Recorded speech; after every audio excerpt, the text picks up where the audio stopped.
Hello again and welcome to DanWhiteBooks, the book review channel where we add insights into the worlds of literature for both those who do read and those who don't. Today we're venturing over to one of my favourite genres, and that is science fiction, for a book that I've been meaning to read for some time, and that is Project Hail Mary by Andy Weir.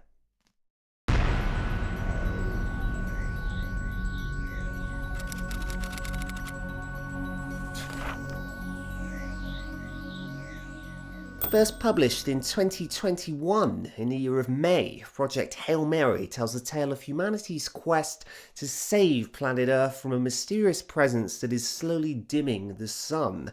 This presence is predicted to have consumed so much sunlight that in 30 years conditions on Earth will become catastrophic, with mass death and the eventual total extinction of life. The book is written by author Andy Weir, an author you may be familiar with. Weir wrote the now highly popular work The Martian and self-published it back in 2011.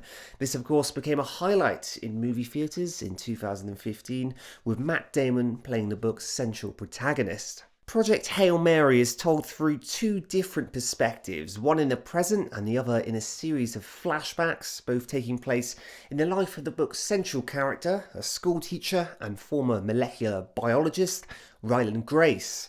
When realising the impending doom and destruction that is soon to bestow planet Earth, Ryland Grace sets to work, after initial reluctance, on a sample of astrophage, an organism scientists believe is responsible for the dimming of our local star, the Sun, or to give it the term used by this book, the Latin word Sol. This is my first time reading a book by Andy Weir, and I must say that it is quite the experience. I've not read The Martian, however I did watch the film and I can remember thinking how clever and humorous it was. Such traits shine through in Project Hail Mary. Ryland Grace is a character that is certainly human, that is to say flawed, however he's also very intelligent and pure of heart, and will explain and solve complex tasks in a highly scientific and logical manner, these often being detailed by the author.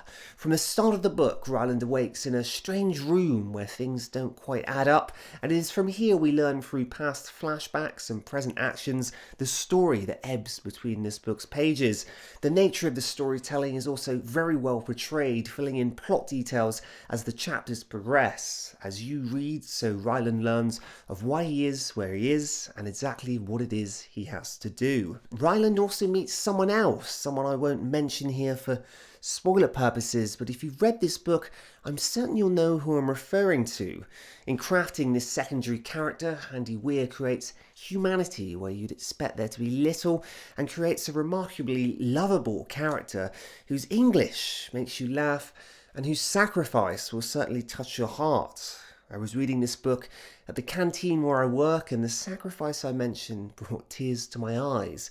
It is an extremely difficult feat to create humour along with potent emotion within any piece of storytelling. The two are hard to mix effectively and can often serve to push one another apart. Within Project Hail Mary, I most certainly can say Andy Weir has succeeded in doing what most can't, and that is injecting humour as effectively as injecting sorrow. Not only is there a passion and love for science fiction in this writing, there's also a passion and a love of science, with this work touching multiple areas of real-world science and applying it to scenarios that may well become probable in the future. To some, although not to me, these descriptions may be a little tedious. Ryland will often explain how to figure out trajectories or gravitational forces. However, this never really feels like a boring lesson. In the true spirit of Weir's main character, Ryland Grace, you feel like you're listening to a great teacher. Each practical use of science reveals wonder and admiration for the laws and forces that govern and surround us.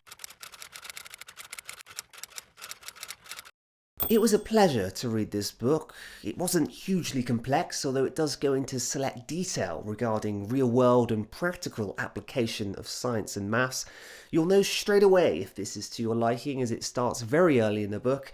Again, I didn't really feel this was off-putting. The passion and the spirit for learning really comes through, and the author's love of science shines like the star this book's protagonist is trying so desperately to save.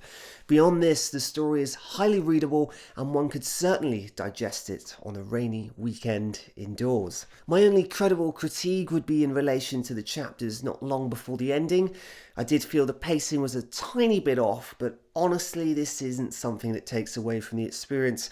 I'm sure you can guess that I very much enjoyed this work, and as such, I will be rating it highly. I enjoyed it so much, in fact, that I really wanted the ending to go further. Regardless, I felt the conclusion, it was very moving. So my friends, with all things considered, I would rate this book a 94 out of 100, and I would without doubt recommend you pick it up.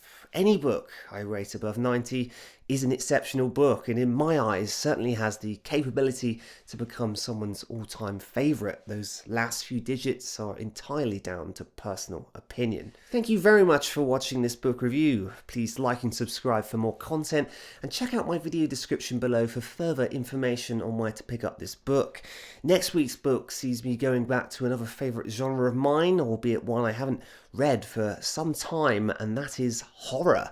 I'll be reviewing Horns by Joe Hill, a book I actually was recommended in a bookstore several months back. So should you wish to read that one along with me, please again see the video description for further information. I thank you very much once again for watching. If you enjoyed the video, please leave a like and drop a comment should you agree or disagree with my score. I'd love to hear your own opinions. Thank you again, and I will see you here again soon. Bye bye.